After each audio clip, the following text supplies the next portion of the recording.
For those of you who attended either the 2016 or the 2017 DC reunion, you know about the case of our shipmate, Jason William Dyes.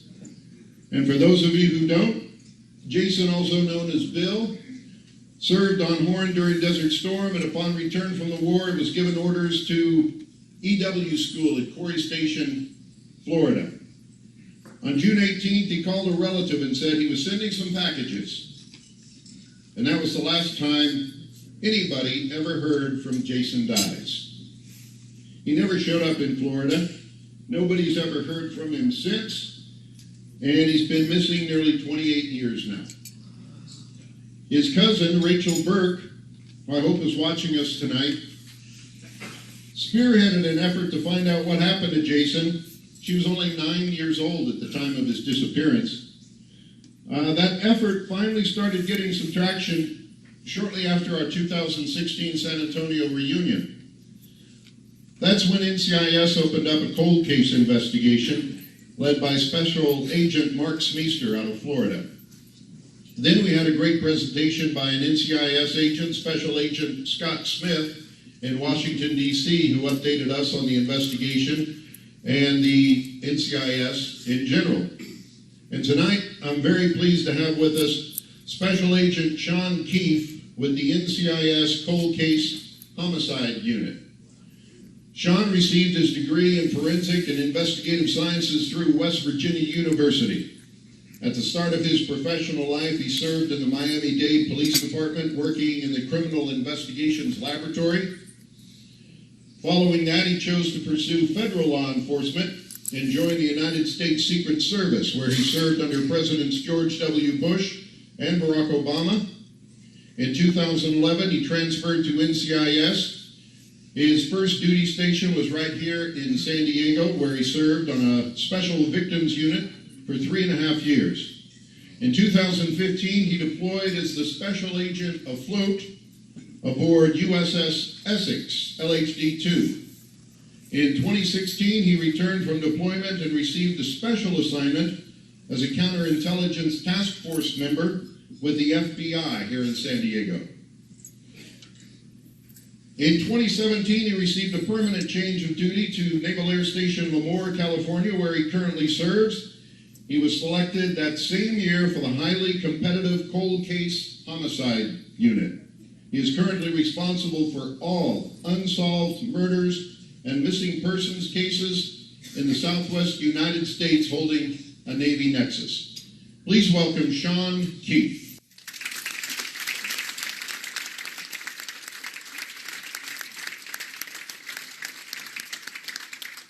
I'll give you guys an inside look into something most people never get to see, and that's an active NCIS investigation. We would normally never be sharing this information with the public, but because it's been 28 years since EW3 Dyes has disappeared, we're going to be bold and we're going to be upfront and we're going to share information. And there's going to be stuff in here that might ruffle some people's feathers. I would rather solve a missing persons case or potentially a homicide case than offend somebody.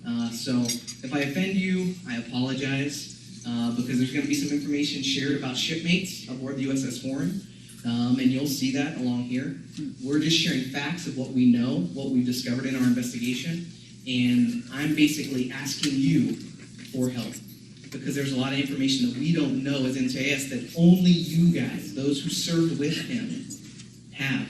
So this is me making a plea, this is NCIS making a plea. Help us solve the disappearance of EW3 Jason Dyes. So, this is an NCIS cold case investigation. I'm going to walk you through all the steps of this, so bear with me.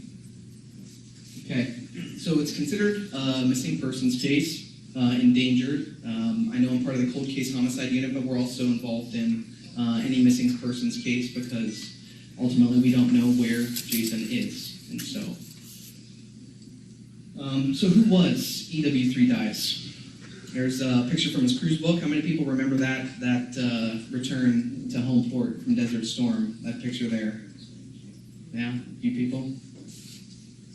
Okay, so here's some pictures of Jason growing up. We like to show this to people to remind people that he's just not a name, but he was a person who has a family, a very close family, who love him and miss him and want to know where he is.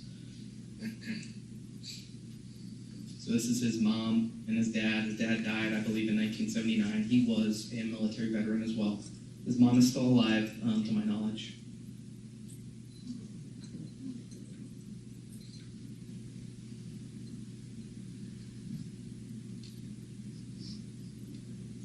That little baby you see on the left side, that's Rachel Burke. That's his cousin that filed the missing persons report. You'll see her come up later. That's Rachel as well with Jason. She's been searching for him for a long time.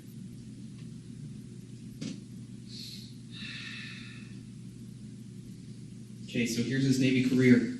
He enlisted in the United States Navy, began active duty on May 16th, 1989, attended B School aboard Corry Station, earned his EW rate, and was assigned, his first assignment was the USS Horne.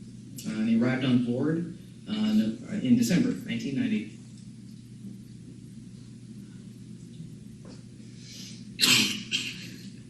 Okay, here's the rest of his shipmates, his shop, the EWs. I don't know if anybody remembers any of these individuals, but we're going to talk about them because they would have known Bill the best. So, we got Chief EWC John Williamson. We have EW3 Christopher Robert England. Actually, I think it was EW2. EW3 Richard Mark Christensen. We have EW3 John August Sloan. And there's Bill Dyes. And we have EWSN Mike McNeil. And EWSA Stephen Herrick. And then those not listed, they weren't in the cruise book pictures. We have EW2 Duda, EW1 Harris, and EW3 Payne. Okay, so here's where the story starts. June 7th, 1991, USS Horne pulls into San Diego, returned from its Desert Storm deployment. Okay, what happened next? We're going to walk through a timeline of what we know happened. Okay, the USS Horne sailor recently reported he recalls visiting with EW3 dives in a barrack setting on land aboard Naval Station San Diego, what I assume is Naval Base San Diego now, shortly after returning home. So he remembers interacting with Jason Dives after the ship turns back. Now, as you see here, we've not identified what barracks that is yet. We want to know what barracks the shipmates and you guys were stationed in when you returned home from San Diego. If there's any information you guys have about that, we want to know. So it's interesting that though we've conducted numerous interviews of people, this recent report is the only person who claims to have seen EW3 dives after you guys returned home from Desert Storm. Which is very strange, because there's some people who would have interacted with him. Shops are very close. He didn't have any family in the area. He would have hung out with friends from the Navy, the only people he knows was on the ship, was on the USS Horne. So, here's some possibilities of what may have happened. We think this could have happened afterwards. Was there a gathering celebration? EW3 Christensen got married 2 days after he returned home from Desert Storm. Got married June 9th, 1991 in Las Vegas, married Monique. And they lived together. They were one of the few people that lived together off base at what, at the time, I'm sure it's probably still very nice, was a swanky apartment complex. Or it seemed to be a nice apartment complex, Canyon Ridge Apartments, off base in San Diego. So we assumed that there was probably some sort of parties, post-deployment parties, some sort of celebration, whether it's marriage or just a post-deployment celebration. We think that something happened there. So here's some other things that we think Jason Dives may have attended. Here's some of the games that the Angels played in June 1991. So that's just a list of their home games that they played. And this is why it's important. Because on June 17th, 1991, at 20:32 hours, Jason Dives purchased these three items from Pro Image in La Mesa, California. So he purchased an Angel's hat, an Angel's jersey, 2 Angel's hats, and an Angel's jersey. So my guess is he was probably a fan. That's the last record we have of him buying anything. June 17th, 1991. Next, this is the last known action ever taken by EW3 Dives. On June 18th, the next day after he bought those Angels hats and jersey, he sent a package. Here's what the package looks like on the outside. We have that package because it was sent to his family and they kept it for a long time. They turned it over to us. I want you to notice something about this package. It was sent to his home, which is where his mother lived, 108 Tulip Street, Lafayette, Louisiana. Look at the return address. What does that say? Pensacola, Florida. His new duty station, or where he was going to go to sea school at Corry Station. So he was intending his, if it didn't get to his house, for it to be sent to where he was going to be, okay? You put your return address where you're going to move to. Here's the stamp on the package. San Diego, June 18th, 1991. It was mailed from somewhere here in San Diego. We know he was in San Diego, June 18th, 1991. Here's the contents of the package, just so you see. His family waited a long time to open that up because he never showed up. He was supposed to visit his family before going to Corry Station because he had some leave, and he was supposed to visit his family, but he never showed up. So they kept it. I don't know when they actually opened it up, but these were the contents. Looks like it's probably some memorabilia from port visits that you guys made while you were on your Desert Storm cruise. So he was supposed to report to Corry Station July 18th, 1991. 1 month later, so we have a month that something could have happened. EW3 Dives should have reported to sea school. He did not report to his new command. He was subsequently designated a deserter in the United States Navy, and a warrant for his arrest was activated in NCIS. That's a database that national law enforcement uses to track people who have active warrants, people who need to be picked up. So if someone turns up in South Dakota that has a warrant issued somewhere, from California for being a deserter, they're going to be able to know that and pick them up. So anywhere in the country this person turns up, they would see that he had an arrest warrant and he would be returned to the military. The arrest warrant was active until December of 2017. He remains listed as a missing person in NCIC. Okay, this is where Rachel comes in. Rachel Burke, his cousin, she reported EW3 Dives as a missing person in Escambia County, Florida, because that's where she lived. That's where I believe that's where Corry Station is, Pensacola, and so she figured that would be the best place to file a missing persons report because he was supposed to be there. So Rachel's been searching for her cousin for a long time, ever since he didn't show up. And so her efforts included reaching out to as many people she could find who might have known her cousin, who might have known Jason. So she was on the hunt to find anybody that knew him, and she was enlisting any help that she could. So here's what Rachel told us. Rachel reported that while searching for answers, EW3 Sloan seemed to purposefully avoid her attempts at communicating with him. So what she does is she confronts him on an open forum on the USS Horne website. He calls her because she confronts him, basically calls him out. He calls her, makes contact with her. She wants to know, do you know my cousin? Why aren't you reaching out to me? Tell me the things that you know about him. I want to try to find him. This is what he told her. He says he denied ever knowing Jason Dives. You saw how small that shop was, right? He denied knowing who might know EW3 Dives, because I don't know who would know him. And his explanation was they worked on a separate shift, so that's why. Does that sound plausible? Just saying the facts, what people say. So, missing poster was published on the USS Horne website. Interesting. One of the first people to call Escambia County, Florida, was EW3 Sloan. Now, he says, I was a crewmate of EW3 dies. Contradictory to what, I mean, he did admit that he was a crewmate, but he said he didn't know him. Now, all of a sudden, this is what he reports to Escambia County. He says when he, Sloan, reported to C School, he learned that Dyes never showed up. So they were going to go, they might not have been going to the same school, but they were going to the same base.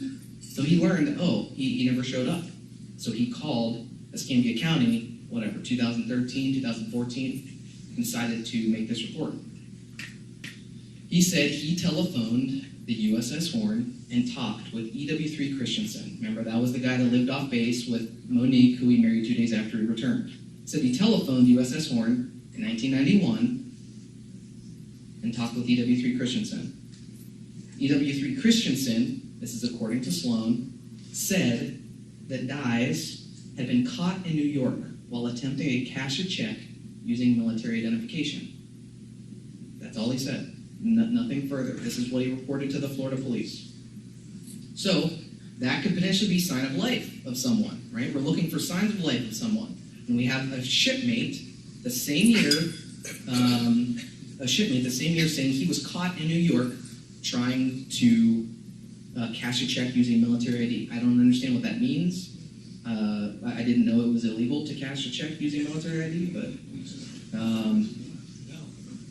So, 2016, NCIS is made aware of the search for EW3 Dyes. So here's some of the efforts that we've made so far.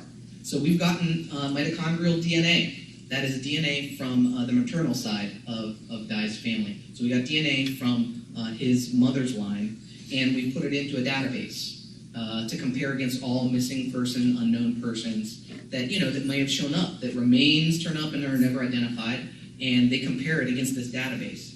No hits on that, not to this day. Offline NCIC searches. NCIC is a database used by law enforcement to determine if someone has a criminal record. We do an offline NCIC search to determine if anyone's name has ever popped up in law enforcement across the country. And we have a way of tracking back that as long as NCIC has been around, we're able to track whose name has ever popped up around this country, who has maybe stopped for a traffic violation, who has anything, that their name would pop up, okay?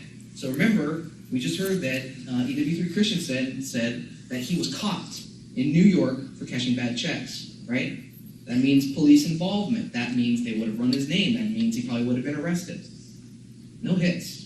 No hits. His name never pops up, ever. Has never popped up on the radar for getting in trouble with law enforcement or being run. Okay, so here's some of the worldwide notices that we've put out. These are the efforts that we are taking in the cold case homicide unit. You have to understand we're very passionate about our jobs, and we speak. Our motto is that we speak for those who can't speak themselves, right? No one knows where Jason is, so we have to be that voice. So we have him in the National Missing and Unidentified Persons System.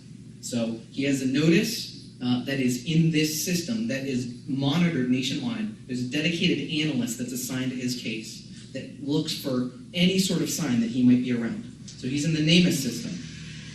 He's in the National Center for Missing and Exploited Children.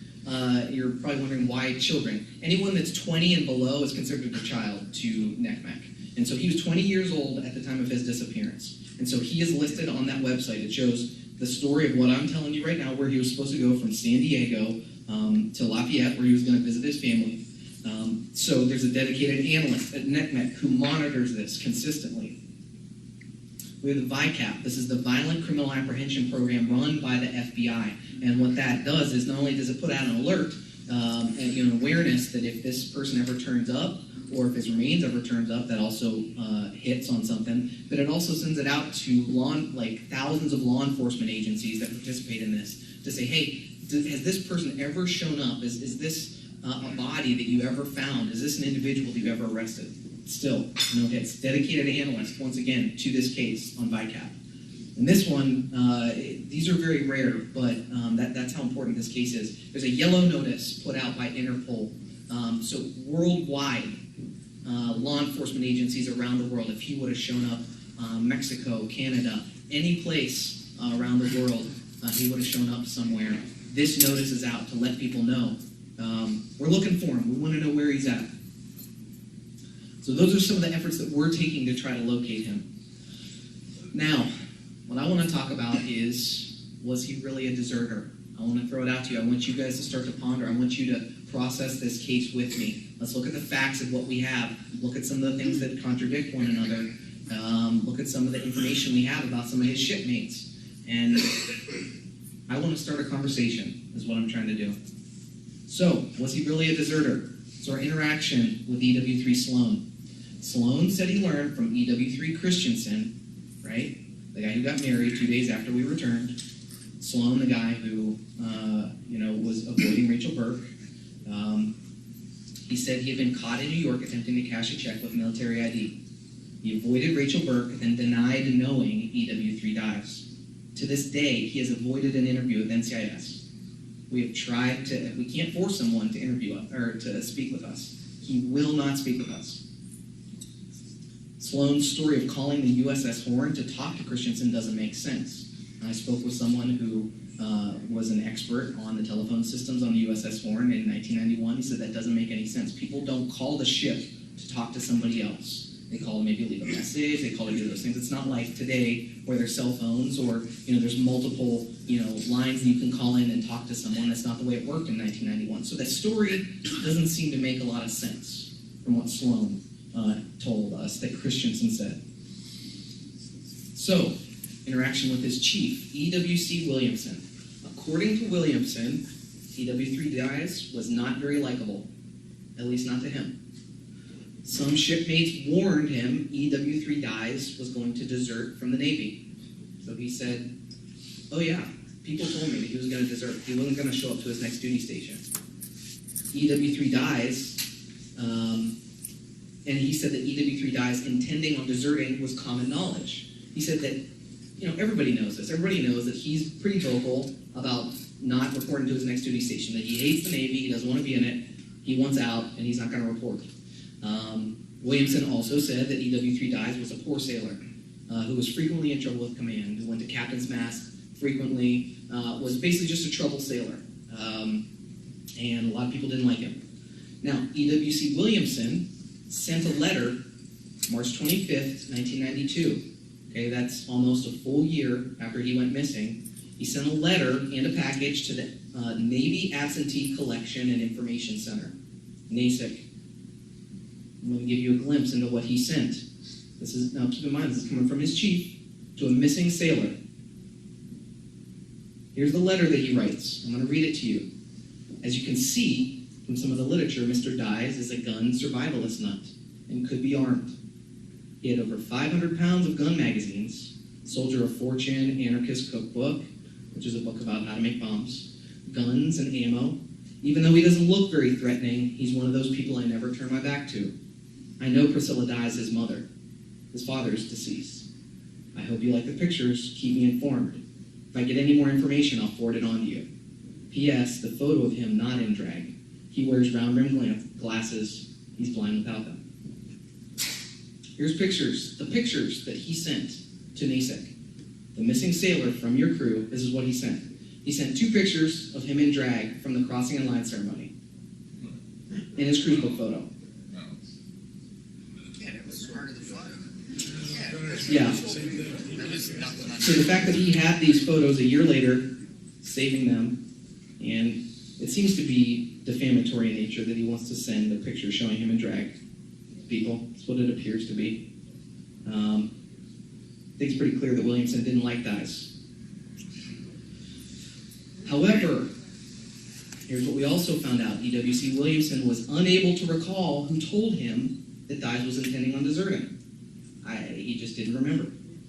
He was also unable to recall who might also, even though it was common knowledge, he doesn't know who else would have known. EW3 Dives crewmates suggest EW3 Dives was not as EWC Williamson described him. Other people that we interviewed, his crewmates, the people that worked with him, gave us contradicting information from what his chief said.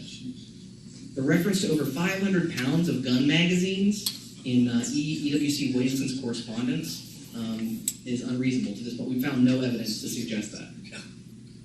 EWC Williamson, including the photographs depicting EW3 Dives in drag, without explanation, And it doesn't seem fair for a sailor who's missing and no one knows where he is. It seems to feel like he's trying to make a statement. Although E.W.C. Williamson appeared to have included some personal property, a few magazines, some documents, he didn't send any of Dye's military records or his reviews, the very things that he said he was a poor sailor, he didn't do good. He didn't send him any of his fit reps, any of his military records. We have almost no record of E.W.3 Dye's career in the military. We don't know. He never sent it. However, here's what we found out from other shipmates. E.W.C. Williamson and E.W.3 Christensen were reportedly very close, all aboard the USS Horne. When Christensen joined the military, he was made it very clear, it was very known that he abused drugs. And in his previous commands, he received very low fit reps because he was a drug abuser and got in trouble a lot, drunk and disorderly, AWOL, reckless driving, those sorts of things. Interesting, he reports to the USS Horne, becomes buddies with Williamson, all of a sudden he starts getting high marks. He was eventually separated from the military from the USS Horne for abusing drugs. Since leaving the USS Horne, Christensen has been arrested multiple times for violating civilian drug laws. That's him on the right. That's the most recent mugshot we have from him in Fargo, North Dakota. That's September of just this last year. Now keep in mind, this is the person that said that he has the only proof of him being alive after he went missing, when he said that he got caught in New York for trying to cash a check using military ID. Is that statement reliable? That's what I'm asking. So, EWSA Herrick spoke to him recently. Here's what he said. Dyes did not cause any trouble on board the USS Horne. It was apparent to him that Williamson and Christensen did not like EW3 Dyes. While underway, it was standard for new sailors to be assigned to the galley, right? EW3 Dyes was assigned as normal, just like everybody else. However, even though he wasn't the most junior rank person, Williamson put him in for a second duty in the galley, even though he was higher ranked than some other people. During the crossing of the line ceremony, you saw those pictures of him in drag, right? I've been there. When they did the crossing of the line ceremony, he was assigned to dress as a female, even though he didn't want to. He was forced to.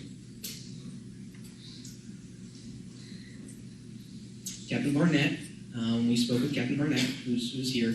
His general recollection of EW3 Dyes was as a valued member of the USS Horne's Combat Information Center watch team.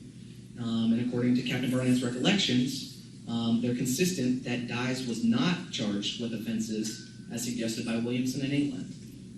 We don't have an actual record of those captain's masks, all that trouble that Williamson said that he was in. We just don't have a record of it. Same thing, Commander Nesselrode, we interviewed him.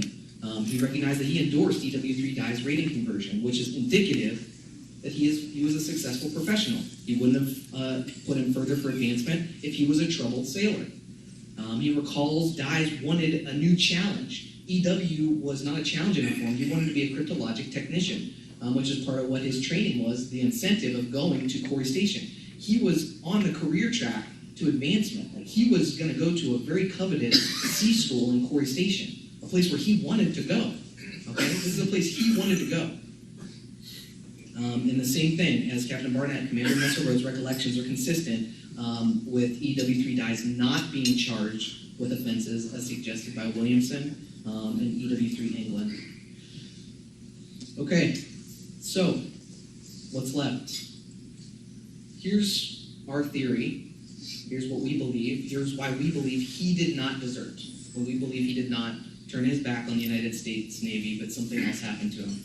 There's no sign of life after June 18th, 1991, which is extremely difficult if it's fraudulent. If you really are alive, you're going to pop up somewhere. But there's no sign of life for 28 years. He had strong family ties, close connections with his family. No one's ever seen or heard from him again. He thought very highly of his father, who was a military veteran, who died in 1979. It seems unlikely that someone he held in high regard and someone who he was trying to follow in his footsteps would turn around and betray his country by deserting the Navy. He did not access his credit union account, which had more than $500 in it. It remains to this day. It's been turned over to the state of California. No one's ever claimed it. He never took any money.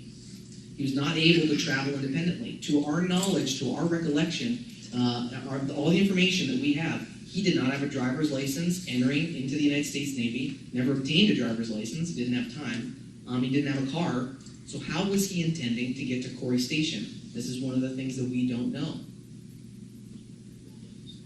No substantiated claims of intention to desert. Even though Williamson said it, and one other sailor, EW3 England, mentioned something similar, no one else claims to have a knowledge of this well-known common knowledge that Williamson said, that he was intending on deserting. So, remember that package that I showed you earlier, where he had the Corry Station address as his return address? He had that listed as his new address. It doesn't line up. That's not what someone who would desert would do, in our opinion. Military records pertaining to EW3 dives. This is what I said earlier. We have almost no record of it. Whoever was the custodian of that, whether that was Chief Williamson, he didn't send any of that to the missing, to NASIC. We don't have any of that information. Here's what we need your help with. If anybody knows where any of those records are, or could be, or who might have them, what barracks did EW3 Dies and his shipmates stay in upon return from Desert Storm? We know it was somewhere here on Naval Base San Diego. We just don't know which one. That would really help us if someone knew or could remember the location, where they stayed at, who they stayed with, who had any contact with or even observed EW3 Dies from June 7th, the day of your return from Desert Storm, thereon. Did anybody? How was he intending to travel to sea school, like I mentioned? We don't know if he had a car. We don't know if he had a license. We're pretty sure he didn't have either. Who had any contact with any of the EWs that I listed earlier from June 7th through July 18th, the day he was supposed to return? Did anybody interact with any of those people for that month? Did anyone ever visit EW3 Christensen's address, the one that was off base, the one that married Monique 2 days after he got back? This is a more recent picture of it, I believe, of Canyon Ridge Apartments. Did anyone go to this address? Did he have a party there? Did anyone visit him? We want to know, what was that interaction like? What happened? So, we need your help. NCIS would greatly appreciate anyone with any information whatsoever to contact us. As Joe mentioned earlier, Investigator Mark Smeester, he is our agent in Pensacola, Florida, he is the case agent. He's the one in charge. I'm helping him on the case because I'm in charge of California, and you guys are all here, so they sent me.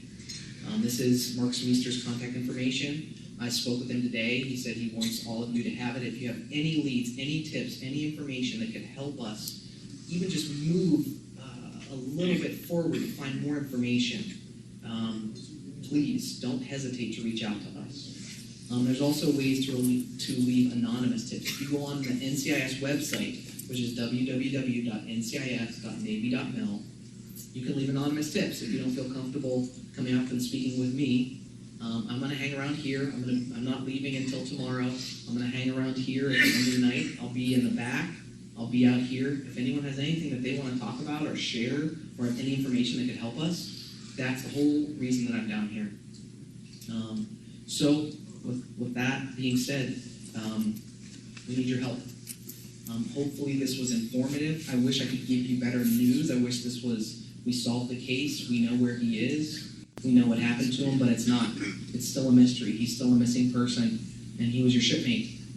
So help us find him if you can. Thank you.